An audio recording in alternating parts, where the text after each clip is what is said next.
So recently it was in the news that this crowd crush disaster happened in Houston at an Astroworld concert, where regrettably as many as 10 people died and hundreds more were injured. I want to share my own experience with this sort of thing. Of course, I never witnessed anything this bad or this massive, but I still have a memory of one particular concert that was both awesome, but also one of the scarier things I've ever experienced. First of all, let me just say that there's always many potential dangers when you're in a large crowd, and history is full of various crowd collapse tragedies. The one that always comes to my mind is called the Khadinka tragedy. The Khadinka tragedy, or in Russian, Khadinskaya tragedia, was a crowd crush that occurred on May 30th, 1896, on Khadinka Field in Moscow, Russia. The crush happened during the festivities after the coronation of the last emperor of Russia, Nicholas II. While 1,282 corpses were collected from the scene, injury estimates range widely from 1,200 to 20,000. Those are particularly crazy numbers and hard to even imagine. So, what happened was that to celebrate the coronation, everyone who attended was to receive a gift of some bread, some sausage, and a commemorative cup full of beer. Free lunch, basically. In fact, that's the most common way I've heard this story told, that it was caused by offering free beer. So the crowd was gargantuan, and then there were rumors that there wasn't going to be enough free stuff for everyone in the crowd, which I think might have been true. And then there were rumors that the cup contained a gold coin in it or something. So yeah, just imagine that kind of death toll. Anyway, back to concerts. Living here in Toledo, we tend not to get a lot of artists showing up to play here since we're not quite a major city, but perhaps one step below that. We usually have to go an hour north to Detroit or one of the other surrounding major cities to see most shows. There's definitely occasional exceptions to this, like when Nine Inch Nails played at the Seagate Center downtown in 2007. I'm really glad my girlfriend at the time convinced me to go because it was one of the greatest shows I've ever seen. Nearly matched more recently by a Muse concert I saw, but yeah, it was incredible. But mostly I was interested in metal and rock music, and those bands didn't seem to go to Toledo much.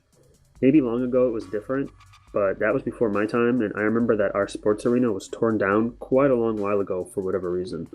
I wasn't a total concert junkie, and I do wish that I had kept all of my ticket stubs so I could recall all the shows I've seen, but I did see quite a few shows, especially between the mid 2000s and mid 2010s.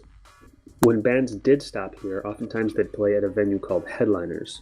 Headliners is now regrettably closed. I'm not sure what happened and I don't know what is there now, but anyway, I had been going there on and off for years to see mostly smaller local bands and to get my fix of live music. Early on, I would have described it as a small venue. Not tiny, but maybe like a really big bar venue with a stage at one side. Well, one time Breaking Benjamin was going to be playing, which was one of those exceptions when a band is successful enough and well known enough that it's a bit of a surprise that they'd be coming to Toledo and playing at Headliners. I was a bit worried, like, damn, this is going to be a lot of people packed into that tiny place. Well, on that night, I learned, to my surprise, that there was more than one stage at Headliners. I had only ever known the small stage, but there was a large door they opened. I think it might have been like a huge garage door that goes up, which led you into a large warehouse room with a high ceiling and a big stage at the back. That concert was great and wasn't the one with the crowd issues. That's coming up yet. But that did change my perception of Headliners a bit. It still wasn't a large venue, but could certainly accommodate more than that small stage.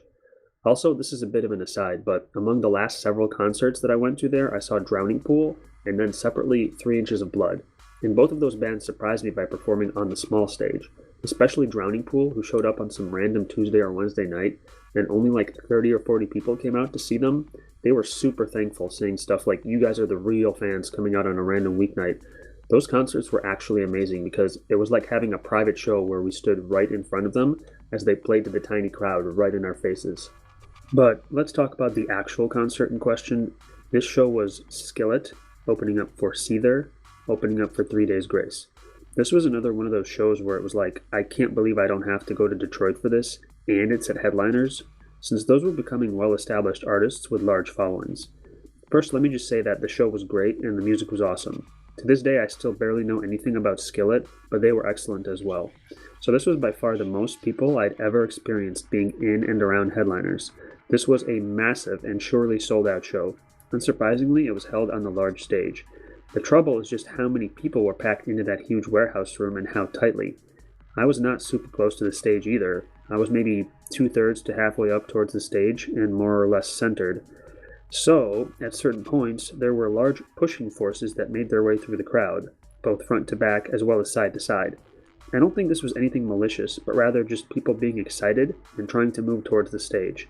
Spoiler alert, nobody died as far as I know, and nobody was seriously injured or anything like that, but there were some highly uncomfortable, scary, and unsafe moments. Let me explain what happens when you're caught in a dense crowd like this. First, let me show you a diagram of a top-down view. The green feet are mine, facing forward towards the band up top. All the others are other people's feet, who are in the crowd around me. What ends up happening is you can't really move your feet, maybe a tiny bit right below yourself, but not really. You end up running into other people's feet, which are planted into the ground and surrounded by more people's feet, so they aren't going to move. Suddenly a push force moves through the crowd like a wave through ocean water. Your torso also has no room to move. Your chest is against someone's back, and someone's chest is in your back, and you're packed in with several shoulders on both sides. You're basically completely stuck in a vertical wall of human bodies. If you wanted to leave or had an emergency, you could not move from there. Let's say a push force comes from behind, so you and everyone else get pushed forward. Your bodies sway forward and are on a separate layer, so to speak, from your feet. Normally you'd move your feet forward and put them under you to stop from leaning and falling, but here your feet are stuck in place.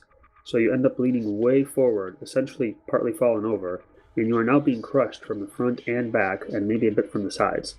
Theoretically, if the pressure is enough, you could get crushed and have your ribcage collapse.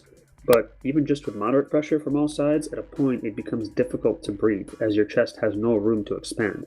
I suppose you could use your diaphragm and breathe by expanding your belly, but that is under pressure too, so it still feels suffocating. I remember pushing forward with my arms just to make an inch of space between my chest and forearms, to make room for my chest to be able to expand so that I could breathe. So yeah, I experienced this a bunch of times that night. It sucks. You're in pain from getting crushed while also struggling to breathe. It's a horrible feeling, and having experienced that firsthand, it's no surprise to me that injuries and fatalities can occur in dense crowds. They don't even have to be huge crowds. It's all about how densely people are packed together. At some point, I had the opportunity to move back in the room and off to the side, and it was a huge relief to be able to actually watch and listen to the music instead of fighting for my life. Another interesting little thing that I noticed from this experience, so at a concert you have all kinds and sizes of people, of course. At 6'1", I tend to be on the tall side, which is nice for seeing things, but there's also plenty of women in the crowd, most of who are a good bit shorter than me, some a lot shorter. So when you're falling or being pushed or just trying to regain balance, you will involuntarily flail your arms to try and catch yourself. Well, what I notice is that in these situations, my elbows are at the exact height of shorter people's faces, and their elbows are right in line with my groin. I don't remember actually elbowing anyone in the face, nor getting hit in the crotch too hard, but I think there were a lot of close calls, and I'm sure that sort of thing happens all the time in these situations. While we're talking about crowds and metal concerts, this is only slightly related, but I want to mention mosh pits. I've bounced around in a mosh pit once or twice for a few seconds maybe, but ultimately it's not for me.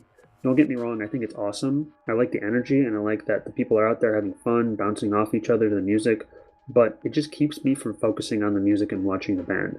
So pretty quickly I learned to stay away from mosh pits. But even if I'm not inside of it, I don't want to end up on the walls of the mosh pit, as I learned from experience. Being on the wall means you constantly need to be on guard, ready to push away bodies that are flying into you and helping people back to their feet. And the worst place to be part of the wall is at the front.